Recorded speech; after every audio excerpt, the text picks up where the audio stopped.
आप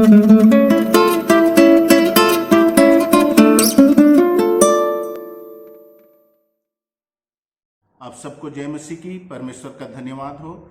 मत्ती 28:19 की महान आज्ञा के प्रतिपूर्ति के लिए परमेश्वर की आवाज कैसे सुने, how to hear God's voice, इस विषय में बेतेल प्रेयर हाउस के मिनिस्ट्री पार्टनर के रूप में ये वीडियो सीरीज बना रहे हैं, जिसमें परमेश्वर की आवाज को सुनने के विषय में, उसकी अगुवाई को समझने के विषय में, सपनों के विषय में, दर्शनों के विषय में और विभिन्न आत्मिक अनुभवों के विषय में जो कि बाइबल में दिया गया है, हम कैसे अपने जीवन में ऑपरेट कर सकते हैं, कैसे समझ सकते हैं, इस विषय में ये वीडियो सेतमेत में है और ये बेतेल प्रेयर हाउस के लिए है। तो कृपया आप इसे सुने और आशीषित हो। परमेश्वर आपको बड़ी आशीष दे। ये जो है खंडों में है और एक के बाद एक वीडियो का सीरीज है, आप इन्हें सुने, परमेश्वर की आशीष को रिसीव करें। प्रभु आशीष दे। परमेश्वर का धन्यवाद हो। जैसे आज का विषय है कि हम दूसरे के मन की बातों को कैसे जान सकते हैं, और मत्ती की पुस्तक उसका 9 अध्याय उसका 1 से लेकर के 4 तक के वचन में हम मनन करेंगे। और उसमें इस प्रकार से लिखा है कि फिर वह नाव पर चढ़कर पार गया और अपने नगर में आया,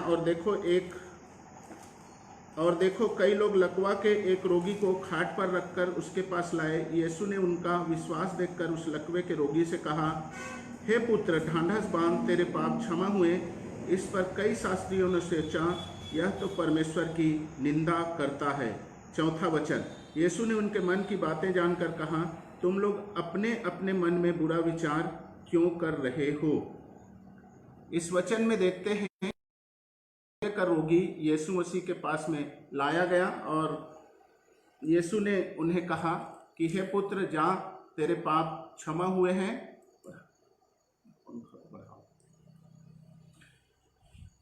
हे पुत्र, ढांढस बांध, तेरे पाप क्षमा हुए हैं। इस पर शास्त्रियों ने सोचा, यह तो परमेश्वर की निंदा करता है। यीशु ने उनके मन की बातें जानकर कहा, तुम लोग अपने अपने मन में बुरा विचार क्यों कर रहे हो। यहाँ हम देखते हैं कि परमेश्वर का पुत्र यीशु मसीह लोगों के मन को, शास्त्रियों के मन को जान गया और वो कहता है कि तुम लोग अपने अपने मन में बुरा विचार क्यों करते हो। तो आज हम इसी के विषय में सीखने जा रहे हैं कि हम कैसे दूसरे के मन की बातों को जान सकते हैं, जैसा यीशु मसीह दूसरे लोगों के मन की बातों को जान लेता था। मत्ती 12 अध्याय उसके 22 से 25 में हम देखते हैं, उसका 22 से 25, मत्ती की पुस्तक 12 अध्याय उसके 22 से 25, तब लोग एक अंधे गूंगे को जिनमें दुष्टात्मा थी उसके पास लाए और उसने उसे अच्छा किया और वह बोलने और देखने लगा। इस पर सब लोग चकित होकर कहने लगे, यह क्या दाऊद की संतान है। परंतु फरीसियों ने यह सुनकर कहा, यह तो दुष्टात्माओं के सरदार बालजबूल की सहायता के बिना दुष्टात्माओं को नहीं निकालता। उसने उनके मन की बातें जानकर उनसे कहा, जिस किसी राज्य में फूट होती है वह उजड़ जाता है, और कोई नगर या घराना जिसमें फूट होती है बना ना रहेगा। यहाँ एक दूसरा उदाहरण है।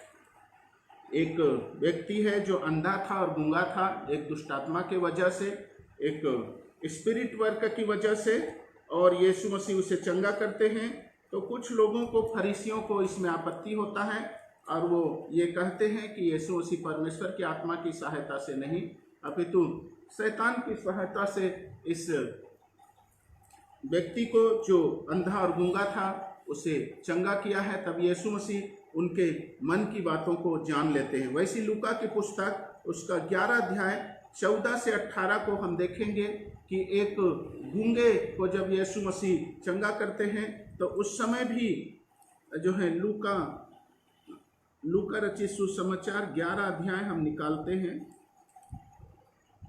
लूका रचित सुसमाचार 11 अध्याय उसके 14 से पढ़ते हैं। फिर उसने एक गूंगी दुष्टात्मा को निकाला। जब दुष्टात्मा निकल गई तो गूंगा बोलने लगा और लोगों को अचंबा हुआ। परंतु उनमें से कुछ ने कहा, यह तो बालजबूल नामक दुष्टात्मा के प्रधान की सहायता से दुष्टात्माओं को निकालता है। औरों ने उसकी परीक्षा करने के लिए उससे आकाश का एक चिन्ह मांगा, परंतु उसने उनके मन की बातें जानकर, एक बार फिर से रिपीट कर रहा हूं, परंतु उसने उनके मन की बातें जानकर उनसे कहा, जिस जिस राज्य में फूट होती है वह राज्य उजड़ जाता है, और जिस घर में फूट होती है वह नष्ट हो जाता है। यदि शैतान अपना ही विरोधी हो जाए तो उसका राज्य कैसा बना रहेगा। हम इस वचन के माध्यम से देखते हैं कि यीशु मसीह जब उस गूंगे को चंगा करता है, कुछ लोग अपने मन में विचार करते हैं कि यीशु मसीह जो कर रहा है वो परमेश्वर की आत्मा की सहायता से नहीं है, किसी और ओर से है। तब यीशु मसीह उनके मन की बातों को जान लेता है और उन्हें जवाब देता है। और इस प्रकार से और भी कई उदाहरण हैं। लूका की पुस्तक उसके 6 अध्याय में लूका की पुस्तक उसके 6 अध्याय में एक व्यक्ति जिसका हाथ सूखा रहता है, उसे यीशु मसीह सप्ताह के दिन चंगा करते हैं। और जो धार्मिक लोग रहते हैं वो ये सोचते हैं कि ये सप्ताह के दिन इस प्रकार से कर रहा है और ये उचित नहीं है। तब उस समय भी यीशु मसीह 6:8 में लिखा है, परंतु वह उनके विचार जानता था, इसलिए उसने सूखे हाथ वाले मनुष्य से कहा, उठ बीच में खड़ा हो। वह उठ खड़ा हुआ। यीशु ने उनसे कहा, मैं तुमसे अब पूछता हूँ कि सप्ताह के दिन क्या उचित है, भला करना या बुरा करना। परमेश्वर का धन्यवाद हो कि वचनों में हमें ये प्रकाशन है कि यीशु मसीह दूसरे के मन की बातों को जान लेते थे।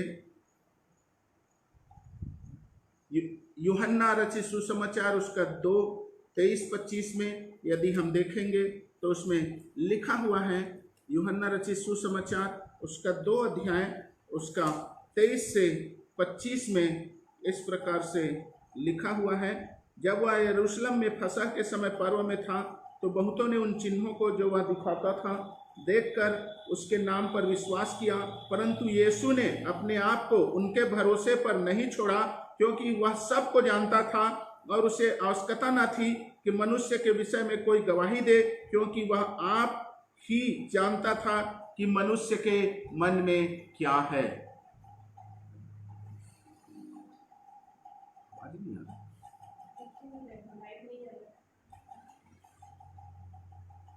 परमेश्वर का धन्यवाद हो, यीशु मसीह आप ही जानता था कि लोगों के मन में क्या है। वो अपने आप को किसी और के भरोसे में नहीं छोड़ता था।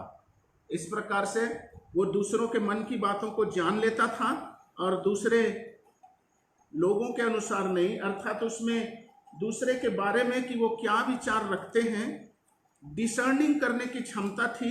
ये जो वरदान है, पहला कुरिन्थियों की पुस्तक उसका 12 अध्याय में हम देखेंगे तो उसमें डिसर्निंग ऑफ स्पिरिट्स करके एक वरदान लिखा हुआ है, जिसमें कि आत्माओं के बारे में, दुष्ट आत्माओं के बारे में और दुष्ट आत्माओं के राज्य के बारे में, पवित्र आत्मा के बारे में और स्वर्गदूतों के बारे में और मनुष्य के आत्मा के बारे में परख कर सकते हैं। तो आज का हमारा आज मैं जो सिखाने जा रहा हूँ, बताने जा रहा हूँ जिस विषय में, वो है कि मनुष्य के मन की बातों को हम कैसे जान सकते हैं। और जैसा हमने बाइबल में देखा है कि यीशु मसीह दूसरे के मन की बातों को जान लेता था कि दूसरे लोगों के मन में क्या है, शास्त्री और फरीसी लोगों के मन में उस समय में क्या है, ये वो जान लेता था। उस समय लोग क्या सोच रहे हैं ये वो जान लेता था। ये डिसर्निंग ऑफ ह्यूमन स्पिरिट, मनुष्य के मन में क्या है, इस बात को जानने के ये उदाहरण है। और हम देखते हैं कि यीशु मसीह के क्रूस पर मारे जाने के द्वारा, गाड़े जाने के द्वारा और फिर से जी उठने के द्वारा हमें नया जन्म प्राप्त हुआ है। और ये नया जन्म का परिणाम है कि परमेश्वर की आत्मा हमें विभिन्न विभिन्न प्रकार की वरदानों को देता है। अनेक प्रकार के वरदान जो मसीह के देह के उन्नति के लिए होता है, मसीह के देह की प्रगति के लिए होता है, सुसमाचार के प्रचार प्रसार के लिए होता है। और उसमें से एक वरदान है डिसर्निंग ऑफ स्पिरिट्स, आत्माओं की परख का वरदान, जो कि 3 प्रकार से हम आत्माओं की परख कर सकते हैं। परमेश्वर के राज्य, पवित्र आत्मा और एंजल्स के बारे में, या फिर शैतान और उसके दूतों के बारे में, या मनुष्य के आत्मा के बारे में। तो यीशु मसीह मनुष्य के मन की बातों को जान लेता था, अर्थात उसमें ये परख करने की क्षमता थी कि वो मनुष्य के मन की बातों को जान ले और उसके बारे में समझ को प्राप्त करे। आवाज नहीं आ रहा है क्या?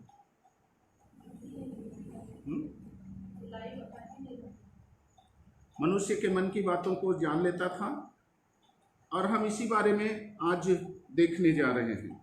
तो यीशु मसीह के क्रूस पर मारे जाने के द्वारा, गाड़े जाने के द्वारा, जी उठने के द्वारा, अर्थात उसने हमारे पापों की कीमत चुकाई है और पापों से विजय को प्राप्त किया है। उसने शैतान पर विजय को प्राप्त कर लिया है, क्योंकि यूहन्ना रचित सुसमाचार में यीशु मसीह कहते हैं कि संसार का सरदार आता तो है, लेकिन मुझ में उसका कुछ भी नहीं।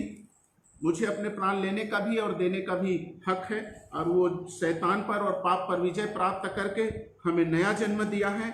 और ये नया जन्म का परिणाम है कि हर एक विश्वासी, जैसा मैंने पिछले वीडियो में बताया था, कि परख कर सकता है परमेश्वर के बारे में, शैतान के बारे में और मनुष्य के आत्माओं के बारे में वो परख को कर सकता है। जैसा कि लिखा हुआ है मत्ती 10 अध्याय के 16 वचन में कि मैं तुम्हें भेड़ों की नाई भेड़ियों के बीच में भेजता हूँ।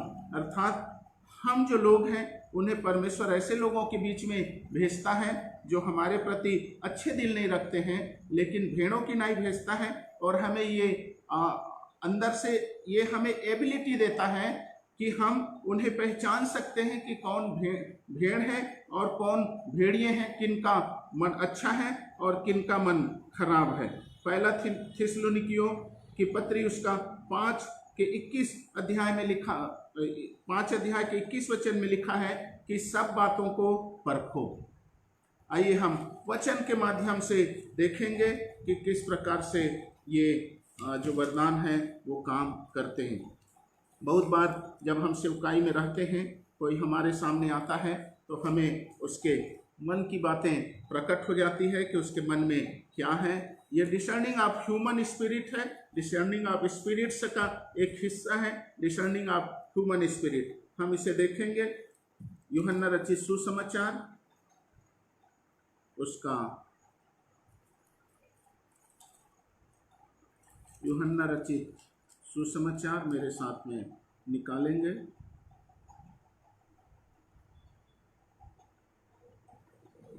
उसका पहला अध्याय मैं पढ़ता हूँ 43 वचन से। दूसरे दिन यीशु ने गलील को जाना चाहा। वह फिलिप्पुस से मिला और कहा, मेरे पीछे हो ले। फिलिप्पुस अंद्रियास और पतरस के नगर बैतसैदा का निवासी था। फिलिप्पुस नतनीएल से मिला और उससे कहा, जिसका वर्णन मूसा ने व्यवस्था में और भविष्यवक्ताओं ने किया है वह हमको मिल गया। वह यूसुफ का पुत्र यीशु नासरी है। फिलिप्पुस एक व्यक्ति से मिलता है जिसका नाम नतनीएल है और उससे कहता है, जिसका वर्णन मूसा ने व्यवस्था में और भविष्यवक्ताओं ने किया है वह हमको मिल गया। वह यूसुफ का पुत्र यीशु नासरी है। नतनीएल ने उससे कहा, क्या कोई अच्छी वस्तु भी नासरत से निकल सकती है? फिलिप्पुस ने उससे कहा, चल कर देख ले। यीशु ने नतनीएल को अपनी ओर आते देखकर उसके विषय में कहा, देखो यह सचमुच इजरायली है, इसमें कपट नहीं। नतनीएल ने उससे कहा, तू मुझे कैसे जानता है?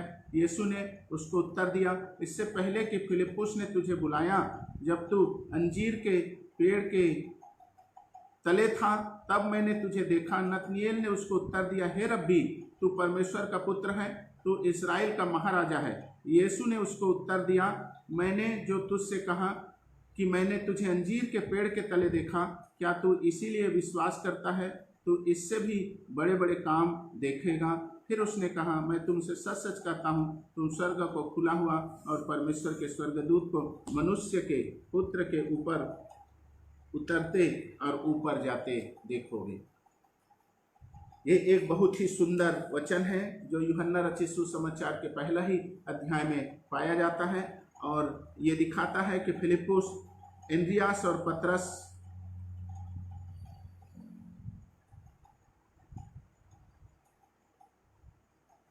के नगर बैतसैदा का निवासी था। फिलिप्पुस नतनिएल से मिला। फिलिप्पुस एक नतनिएल करके एक जो है ब्रदर से मिलता है, और वो कहता है कि जिसका वर्णन मूसा के व्यवस्था में किया गया है वो हमें मिल गया है, और वो बताता है कि वह यूसुफ का पुत्र यीशु नासरी है। नतनिएल कहते हैं कि क्या कोई अच्छी वस्तु भी नासरत से निकल सकता है? फिलिप्पुस ने उससे कहा चलकर देख ले। ये दोनों में आपस में बातचीत होती है, और यीशु ने नतनिएल को अपनी ओर आते देखकर उसके विषय में कहा, देखो यह सचमुच इस्राएली है, इसमें कपट नहीं है। पहली बात इसमें हम देखते हैं, फिलिप्पुस जब नतनिएल को यीशु मसीह के बारे में विवरण करता है और उसे बताता है कि यीशु मसीह यूसुफ का पुत्र है जो नासरत से है, तो उस समय नासरत की राजनीतिक स्थिति और सामाजिक स्थिति बहुत ही खराब थी। इसलिए नतनिएल कहते हैं कि क्या कोई अच्छी वस्तु नासरत से निकल सकती है? अर्थात वो यीशु मसीह के विरोध में बात करता है। यीशु मसीह के जो मसीहा है इस बात को वो स्वीकार नहीं करता। उस समय वो ये कहता है कि क्या कोई अच्छी वस्तु नासरत से निकल सकती है, और फिलिप्पुस उसे कहता है चल करके देख ले। और यीशु मसीह के नज़दीक आता है, और जैसे ही नज़दीक आता है यीशु मसीह उसके बारे में जान लेते हैं, और वो कहता है, यीशु ने नतनिएल को अपने ओर आते देखकर उसके विषय में कहा, देखो यह सचमुच इस्राएली है, इसमें कपट नहीं है। यीशु मसीह एक ऐसे व्यक्ति के बारे में, नतनिएल के बारे में बोल रहा है जो ये बोलता है कि क्या कोई अच्छी वस्तु नासरत से निकल सकती है। उसके बारे में वो ये बोल रहा है कि सचमुच में ये इजरायली है, अर्थात अब्राहम का संतान है, जिसमें कोई भी प्रकार का कपट नहीं है। कब बोलता है? जब नतनिएल यीशु मसीह के नजदीक आता है। अर्थात डिसर्निंग ऑफ स्पिरिट से तब काम करेगा जब कोई व्यक्ति आपके नजदीक आता है। ठीक है, यीशु ने उसके बाद नतनिएल ने उससे कहा, तू मुझे कैसे जानता है? यीशु ने उसको उत्तर दिया, इससे पहले कि फिलिप्पुस ने तुझे बुलाया, जब तू अंजीर के पेड़ के तले था तब मैंने तुझे देखा है। पहला डिसर्निंग ऑफ स्पिरिट्स, जब नतनिएल यीशु के नजदीक आता है वो उसके आत्मा को डिसर्न कर लेता है, परख लेता है, और वो कहता है कि सचमुच में ये एक शुद्ध मन का व्यक्ति है, सचमुच में ये एक अच्छा व्यक्ति है, एक अच्छा इजरायली है। और उसके बाद में नतनिएल उससे कहता है कि तू मुझे कैसे जानता है? तब वो वर्ड ऑफ नॉलेज जो वरदान है यीशु मसीह के जीवन से प्रकट होता है। वर्ड ऑफ नॉलेज के द्वारा यीशु मसीह कहते हैं कि इससे पहले कि फिलिप्पुस ने तुझे बुलाया, जब तू अंजीर के पेड़ के तले था तब मैंने तुझे देखा है। उसके पिछले कुछ समय के बारे में यीशु मसीह बताते हैं, रिवील करते हैं, प्रकाशित करते हैं। तब नतनिएल यीशु मसीह को स्वीकार कर लेता है, हे रब्बी तू परमेश्वर का पुत्र है, तो इस्राएल का महाराजा है।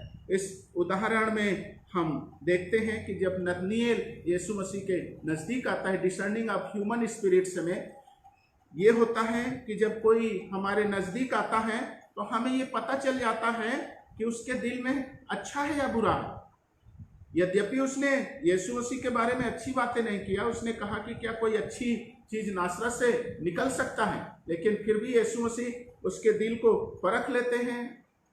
Discerning of human spirit, discerning of spirits के माध्यम से वो उसके दिल को जान लेता है और उसे कहता है कि सचमुच में ये इस्राएली मनुष्य है, इसमें कोई भी प्रकार का कपट नहीं है। अर्थात यीशु मसीह उसके सोच के बारे में जान लेता है, साथ में उसके चरित्र के बारे में जान लेता है। कई बार लोग हमारे नज़दीक में आते हैं, कलीसिया में आते हैं, हमारे नज़दीक में आते हैं और बाहरी आवरण से तो अलग दिखते हैं, लेकिन अंदर से पता चल जाता है कि वो कैसे हैं, किस प्रकार से हैं, उनके अंदर में क्या है। ये हमें पता चल जाता है डिसर्निंग ऑफ स्पिरिट्स के माध्यम से। ये वरदान काम करने लगता है डिसर्निंग ऑफ ह्यूमन स्पिरिट्स के माध्यम से।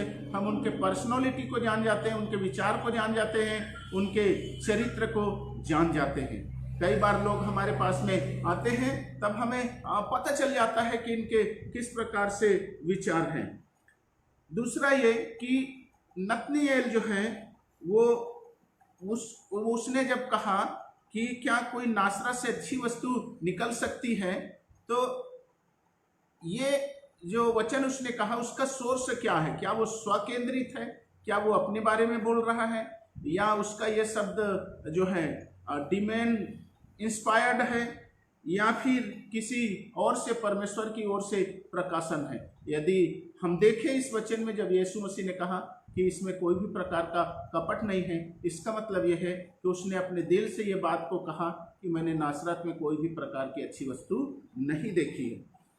जब वो यीशु मसीह के पास में आते हैं, यीशु मसीह और उनके जीवन में प्रकाशन को करते हैं, क्योंकि वो जान जाते हैं कि इसका दिल बहुत अच्छा है और जो है परमेश्वर के राज्य के लायक है, उसके बारे में और भी प्रकाशन को करता है और वो जो है तैयार हो जाता है सुसमाचार को ग्रहण करने के लिए, यीशु मसीह को पहचानने के लिए। और वो यीशु मसीह के बारे में कहता है, हे रब्बी तू परमेश्वर का पुत्र है, तो इस्राएल का महाराजा है।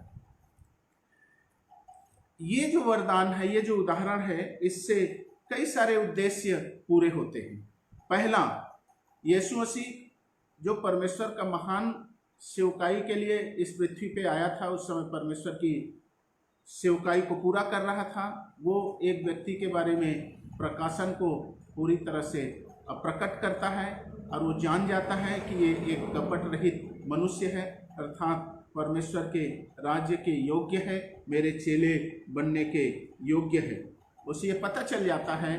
तो ये जो वरदान है discerning of human spirit, discerning of spirits, उसका जो पार्ट है डिसर्निंग ऑफ ह्यूमन स्पिरिट, उसके द्वारा हम जान जाते हैं कि कौन व्यक्ति है जो सुसमाचार के लिए तैयार है, कौन ऐसा व्यक्ति है जो परमेश्वर के बारे में सुनता है। बोलते तो बहुत सारे लोग हैं कि हम परमेश्वर को मानते हैं, हम परमेश्वर की भक्ति करते हैं, हम परमेश्वर की महिमा करते हैं, लेकिन डिसर्निंग ऑफ स्पिरिट्स के द्वारा आप लोगों के हृदय को जान सकते हैं कि उनके हृदय में क्या चल रहा है, उनके हृदय का विचार क्या है। मनुष्य अपने बाहरी रूप से भले ये बोल सकता है कि मैं परमेश्वर को स्वीकार करता हूँ, परमेश्वर का भक्त हूँ, लेकिन डिसर्निंग ऑफ स्पिरिट्स के माध्यम से आप जान सकते हैं कि वास्तव में उसके दिल में परमेश्वर के लिए प्रेम है कि नहीं।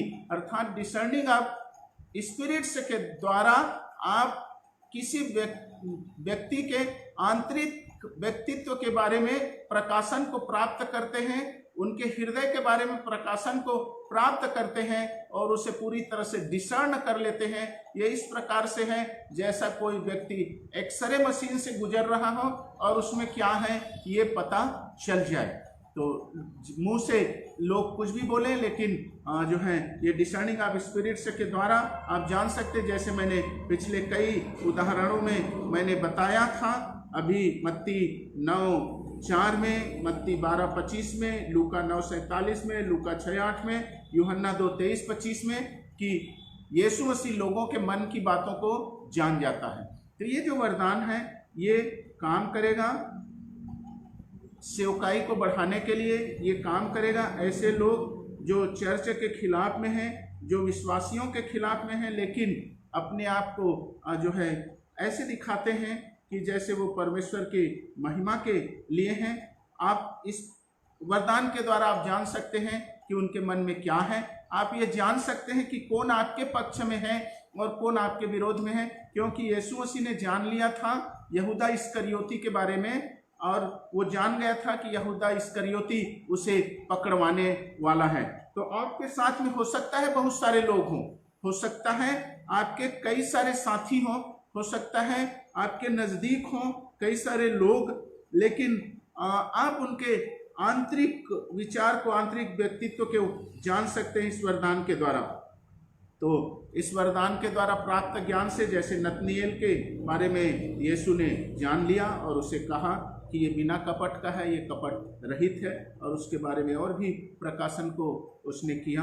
आप इस वरदान के द्वारा जान सकते हैं, और इस वरदान से प्राप्त ज्ञान के द्वारा आप उस व्यक्ति के बारे में आप एक योजना बना सकते हैं कि कौन परमेश्वर के योग्य है और कौन परमेश्वर के योग्य नहीं है, कौन आपके सेवकाई में आपको बढ़ा सकता है और कौन नहीं बढ़ा सकता, कौन आपका साथ देगा और कौन आपको धोखा देने वाला है। ये सब बातों को जान सकते हैं। यीशु जान गया इस प्रकाशन के द्वारा कि नतनिएल पर विश्वास किया जा सकता है। आप इस प्रकाशन के द्वारा जान सकते हैं कि किस पर विश्वास करना है और किस पर विश्वास नहीं करना है, कौन आपके विरोध में है, ये जान सकते हैं। और नतनिएल उस प्रकाशन के द्वारा ये जान गया कि यीशु ही है मसीहा, परमेश्वर का रब्बी, परमेश्वर का जन, परमेश्वर का पुत्र, जिसकी उसे तलाश है, जिसकी उसे सेवा करना है। और जब इस प्रकार से प्रकाशन प्राप्त होता है, आपके सेवकाई प्रमाणित होता है, परमेश्वर की बुलाहट जो है प्रमाणित होता है। एक और उदाहरण देखेंगे, प्रेरितों की पुस्तक उसका 5 अध्याय, प्रेरितों की पुस्तक उसका 5 अध्याय और पहले से 10वें वचन में यदि हम जाएंगे तो उसमें हनन्या और सफीरा के बारे में लिखा हुआ है। और हनन्या और सफीरा एक जमीन के टुकड़े को बेचते हैं, जैसा कि आप जानते हैं। और पतरस जो यीशु मसीह का चेला था, प्रेरित पतरस के पास में लाते हैं, लेकिन वो पूरे पैसे को नहीं लाते हैं, कुछ को लाते हैं। और पतरस जो है इस वरदान के द्वारा एक्चुअल पोजीशन को, वास्तविक स्थिति को जान जाता है। प्रेरितों के काम उसका 5 अध्याय और 1 से 10 में इसके बारे में विवरण है। प्रेरितों के काम 5 अध्याय 1 से 10 वचन के बारे में। हनन्या नामक एक मनुष्य और उसकी पत्नी सफीरा ने कुछ भूमि बेची और उसके दाम में से कुछ रख छोड़ा, और यह बात उसकी पत्नी भी जानती थी, और उसका एक भाग लाकर प्रेरितों के पांवों के आगे रख दिया। पतरस ने कहा, हे हनन्या, शैतान ने तेरे मन में यह बात क्यों डाली कि तू पवित्र आत्मा से झूठ बोले और भूमि के दाम में से कुछ रख छोड़े? जब तक वह तेरे पास रही क्या तेरी न थी, और जब बिक गई तो क्या तेरे बस में न थी? तूने यह बात अपने मन में क्यों विचारी? तू मनुष्यों से नहीं परंतु परमेश्वर से झूठ बोला। परमेश्वर का प्रेरित पतरस जान जाता है कि हनन्या ने एक भूमि के टुकड़ा को बेचा है, और उसकी पत्नी सफीरा भी इन बातों को जानती है, और उसमें से केवल कुछ हिस्से को प्रेरितों के चरणों में लाया उसने। और पतरस ने उसके मन की सारी बातों को डिसर्न कर लिया और जान लिया, क्योंकि पतरस को पवित्र आत्मा ने प्रकाशन को दिया और हनन्या को इस बारे में बताता है, और बाद में वो जो है एक दंड का भागी होता है। तो इसके बारे में इस उदाहरण को यदि हम पढ़ें, देखें, तो हमें ये पता चलता है कि पतरस ने हनन्या के बारे में जान लिया था कि वो झूठ बोल रहा है, और उसका जो स्रोत है, इस झूठ का स्रोत है, वो शैतानी है, शैतान के द्वारा आया हुआ है। और पतरस को ये प्रकाशन पवित्र आत्मा के माध्यम से प्राप्त हुआ। पवित्र आत्मा के द्वारा उसने के मन की बातों को जान लिया। डिसर्निंग ऑफ स्पिरिट के द्वारा, इस वरदान के द्वारा पवित्र आत्मा ने पतरस के मन में प्रकाशन को दिया, और वो जान लिया, और वो ये समझ गया कि हनन्या का जो ये काम है ये ईश्वरी नहीं है, और हनन्या को सजा मिलता है। वैसे ही यदि हम उदाहरण को देखेंगे, पहला शमूएल 16:6 से 10 और पहला शमूएल 16 अध्याय 6 से 10 वचन को हम देखते हैं एक और उदाहरण के द्वारा। पहला शमूएल 16 अध्याय 6 से 10 वचन। जब वे आए तब उसने एलियाब पर दृष्टि करके सोचा, निश्चय यह जो यहोवा के सामने है वही उसका अभिषिक्त होगा। परंतु यहोवा ने शमूएल से कहा, ना तो उसके रूप पर दृष्टि कर और न उसके कद की ऊंचाई पर, क्योंकि मैंने उसे अयोग्य जाना है। क्योंकि यहोवा का यह देखना मनुष्य का सा नहीं, मनुष्य तो बाहर का रूप देखता है, परंतु यहोवा की दृष्टि मन पर लगी रहती है। परमेश्वर अपने सेवक शमूएल को एक दूसरा राजा चुनने के लिए बात करता है और वो ईसाई के घर में जाता है। और ईसाई का जो बेटा रहता है एलियाब, जब वो आता है तब शमूएल उसके रूप रंग को दृष्टि करता है और सोचता है कि यही राजा बनने लायक है। लेकिन परमेश्वर उससे बात करता है और वो कहता है कि ना तो उसके रूप पर दृष्टि कर और न उसके कद की ऊंचाई पर, क्योंकि मैंने उसे अयोग्य जाना है। परमेश्वर उसे प्रकाशन देता है कि तू इस प्रकार से बात मत सोच, ये जो है मेरे द्वारा राजा बनाने के लिए अभिषेक किए जाने के लायक नहीं है। ये उदाहरण बताता है कि शमूएल को परमेश्वर का आत्मा इस ढंग से प्रकाशन देता है कि उसके आंतरिक व्यक्तित्व क्या है उसको शमूएल समझ जाता है। और इस प्रकार से ईसाई के और भी बेटे आते हैं और एक स्थिति में ऐसा होता है कि शमूएल जो है वो डिसर्न कर लेता है कि इनमें से कोई भी नहीं है, और वो कहता है ईसाई को कि क्या कोई और नहीं है।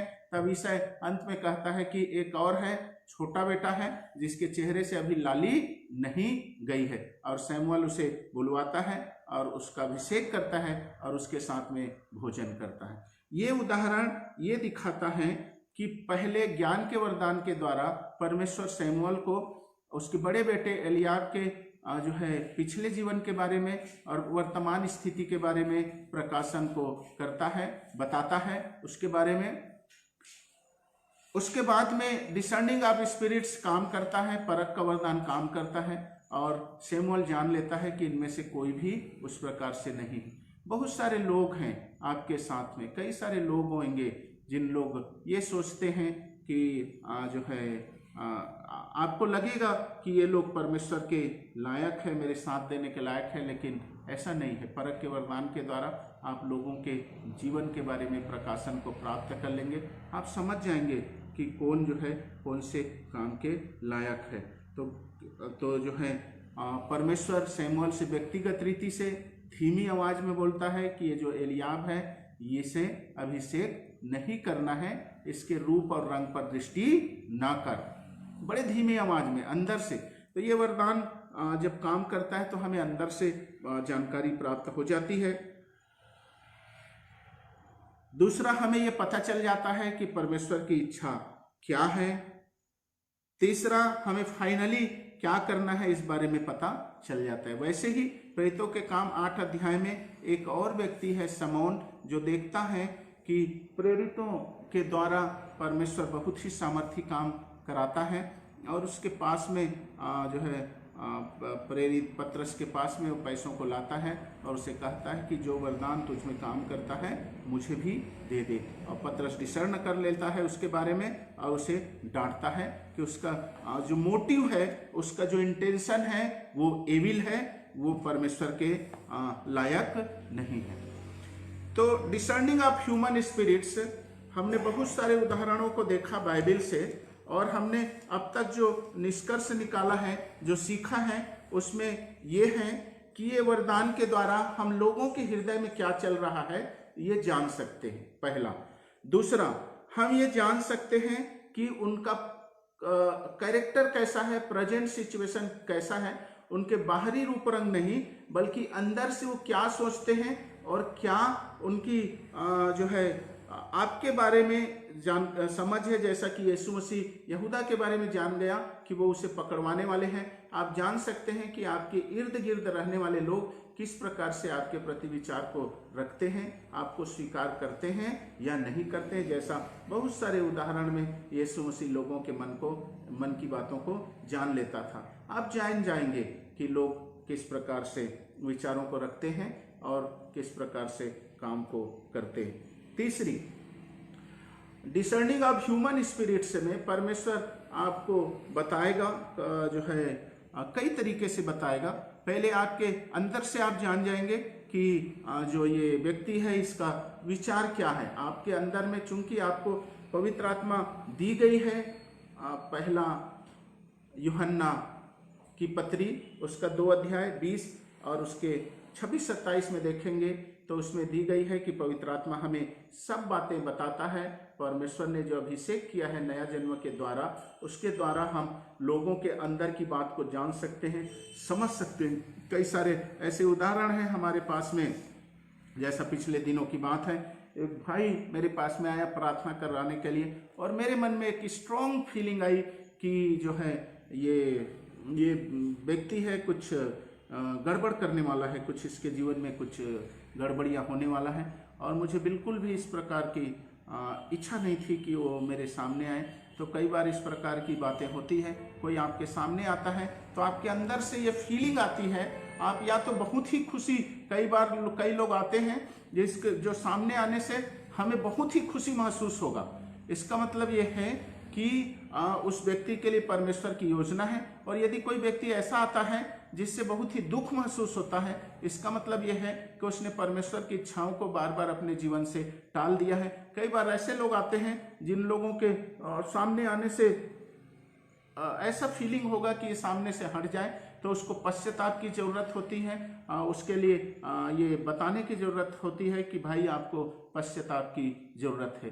कई बार लोग ऐसे आते हैं जो बहुत ही अच्छे से गले मिलते हैं, लेकिन अंदर से महसूस होता है कि इनका हृदय हमारे लिए बंद है।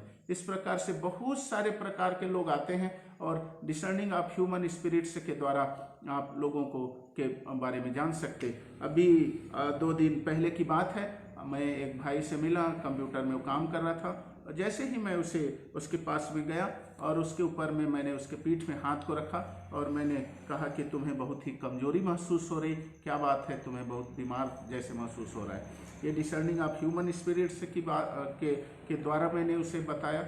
उसने बताया कि हाँ, मैं 2 दिन से सो नहीं पाया हूँ। तो इस प्रकार से बहुत सारे उदाहरण रहते हैं। कई लोग ऐसे आएंगे जिसके बारे में इमेजिनेशन होगा, ये तो आपके अंदर से फीलिंग होगी, या तो आप फीलिंग के द्वारा, इमेजिनेशन के द्वारा आप जान सकते हैं, सेंसिंग के द्वारा आपको सेंसिंग होगा, आपको अनुभव होगा कि कौन किस प्रकार से है। लोगों का बोलना अलग है और अंदर से होना अलग है।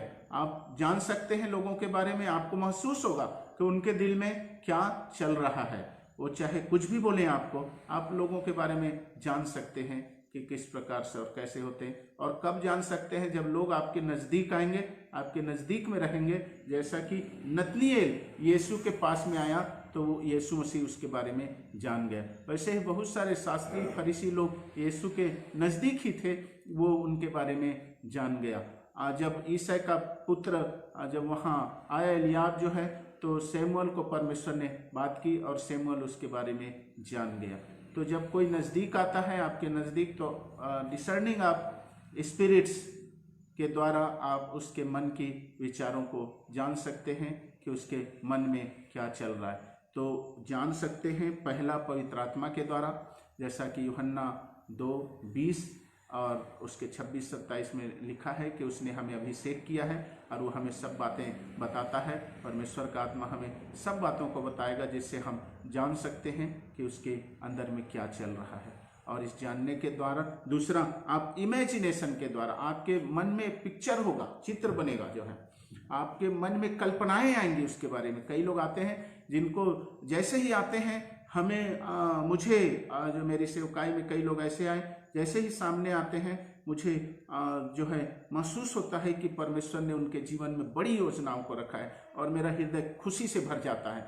फीलिंग्स के द्वारा जो है मैं जान सकता हूँ कि लोगों के बारे में परमेश्वर की इच्छा क्या है। यद्यपि रंग रूप से देखने से वो ऐसे लगेंगे कि जैसे कि उनके लिए वो पता नहीं क्या कर पाएंगे अपने लाइफ में, लेकिन जैसे ही आएंगे बाहरी रंग रूप उनका इस प्रकार से रहेगा कि कोई उनके बारे में अच्छी बातें नहीं बोल सकता अपना जो है दिमाग का उपयोग करके।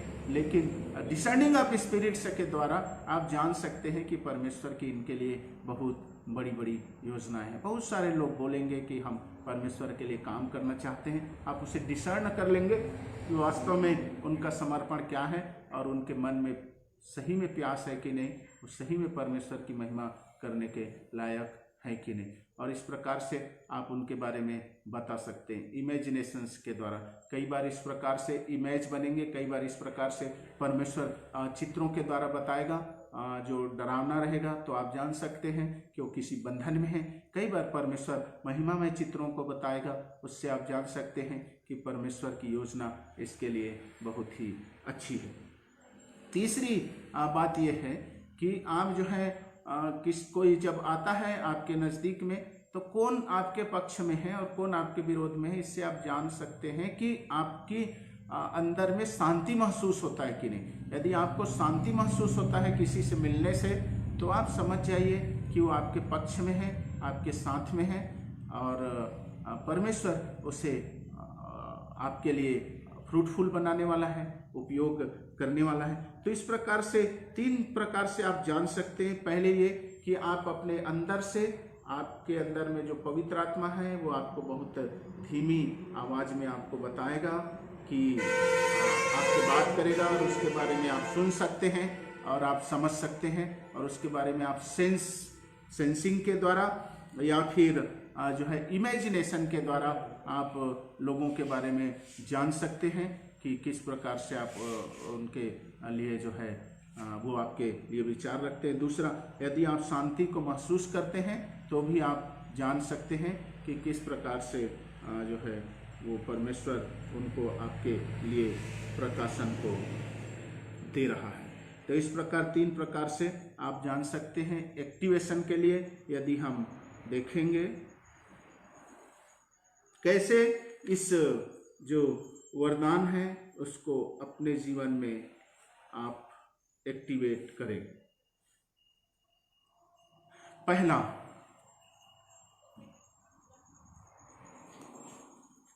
पवित्र आत्मा के प्रति सेंसिटिव हो जाइए। जैसे मैंने पिछले समय में बताया था, प्रार्थना कीजिए अभिषेक के आने तक, और वो अभिषेक आपको सब बातें बताएगा, और डिसर्निंग ऑफ ह्यूमन स्पिरिट्स भी उससे प्रकट होगी, वो आपको बताएगा। दूसरी, किसी के आने से आपके अंदर में जो फीलिंग्स आती है उस पर ध्यान दें और उसका मूल्यांकन करना शुरू करें। जब आप शुरुआत करेंगे, कुछ दिन बाद आपको समझ में आएगा कि आप इस वरदान में आगे बढ़ रहे हैं। जैसा कि बहुत सारे वचन हैं इस बारे में, जिसमें कि आप इन चीज़ों को समझ सकते हैं, जान सकते हैं। जैसे कि 1 कुरिन्थियों 2:14-16 में लिखा है कि आप में मसीह का मन है, और रोमियो 12:2 में लिखा है कि आपके मन के नए हो जाने से परमेश्वर की इच्छा को आप मालूम करते जाएं।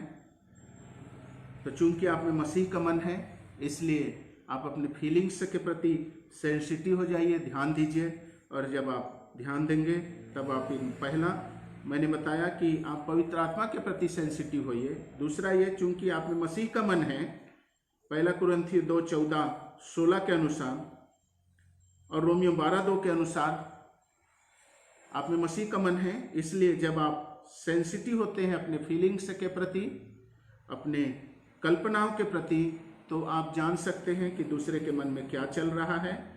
तीसरा, पीस, शांति। फिलिपियों 4:7, परमेश्वर की शांति आप में बसती है। जैसे ही कोई आपके पास में आते हैं, यदि आपको शांति महसूस होता है तो आप डिसर्न कर सकते हैं कि ये परमेश्वर की ओर से है। और ये 3 बातों से, तीनों एक्टिवेशन से आप इस वरदान को अपने जीवन में एक्टिवेट कर सकते हैं। सबसे पहले एक छोटे ग्रुप में इसके लिए आप प्रैक्टिस कीजिए और आगे बढ़ते जाइए। परमेश्वर आप सबको आशीष दे। आइए प्रार्थना करते हैं। हालेलुया। धन्यवाद परमेश्वर पिता, यीशु मसीह के नाम से आपके चरणों में आते धन्यवाद देते पिता परमेश्वर। जितनों ने आज इस संदेश को सुना है और देखा है, उनके जीवन में पिता परमेश्वर ये वरदान काम करने पाए पिता परमेश्वर। हालेलुया। धन्यवाद देते पिता परमेश्वर। बहन सपना को आशीष दे पिता परमेश्वर। बहन सपना को आशीष दे पिता परमेश्वर। हालेलुया। धन्यवाद देते पिता परमेश्वर, धन्यवाद देते बहन सपना का ट्यूमर गायब हो जाए यीशु मसीह के नाम से पिता परमेश्वर। हालेलुया। धन्यवाद देते पिता परमेश्वर, धन्यवाद देते पिता परमेश्वर। कोई भाई है एलियाजर, यीशु के नाम से पिता परमेश्वर आप उन्हें छुटकारा को दीजिए पिता परमेश्वर। हालेलुया। धन्यवाद देते पिता परमेश्वर, धन्यवाद पिता परमेश्वर। जितने उन्हें ऑनलाइन देखा है सबों को बड़ी आशीष को दीजिए पिता परमेश्वर। धन्यवाद देते, धन्यवाद देते, धन्यवाद देते पिता परमेश्वर, धन्यवाद देते पिता परमेश्वर, धन्यवाद देते। कोई भाई है अपनी सेवकाई से निराश हो चुके हैं परमेश्वर पिता, आप उन्हें नया कीजिए पिता परमेश्वर। बार बार हृदय टूटने से वो भाई सेवकाई से निराश हो चुका है, आप उन्हें आगे बढ़ाइए पिता परमेश्वर। जितने ने पिता परमेश्वर आज इस वचन के द्वारा हमारे साथ शामिल हुए सबों को बड़ी आशीष दे, बड़ी बरकत दीजिए। धन्यवाद देते पिता परमेश्वर, यीशु के नाम से विनती मांगते, आमीन।